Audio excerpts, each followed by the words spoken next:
اب یہاں پر بہت سارے لوگ آ کر بہت غلطی کرتے ہیں اور مذاق میں کیا کیا بول جاتے ہیں کہ معاذ اللہ کہتے ہیں کہ آدم علیہ السلام سے خطا نہ ہوتی تو ہم وہاں رہتے، غلطی ہو گئی اس وجہ سے۔ تو شروع میں نہیں پڑھتے، پہلے کیا کہا؟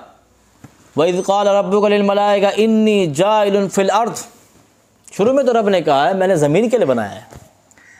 تو اگر یہ شیطان کا مسئلہ یہ نہ ہوتا، شیطان لفظ اس میں نہ ڈالتا، خطا اجتہادی نہ ہوتی، تو آپ کی مہمان نوازی ہوتی جو ہمارے عقل ہے، ورنہ اللہ جیسا چاہتا اللہ کرتا۔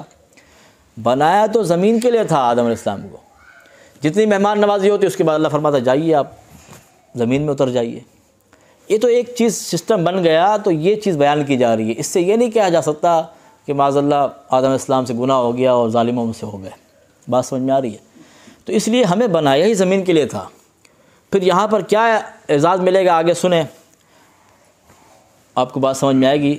آگے بالکل واضح آ رہا ہے، اللہ تعالیٰ نے زمین میں اس لیے بھیجا ہے تاکہ آپ کی پشت میں سے جو لوگ نیک ہیں ان کو الگ کر دیا جائے، جو گناہ گار ہیں ان کو الگ کر دیا جائے، تاکہ آپ اور آپ کی زوجہ جو ہیں، آپ اماں حوا، دو رہتے تھے جنت میں، اب پورے قافلے کے ساتھ جائیں گے۔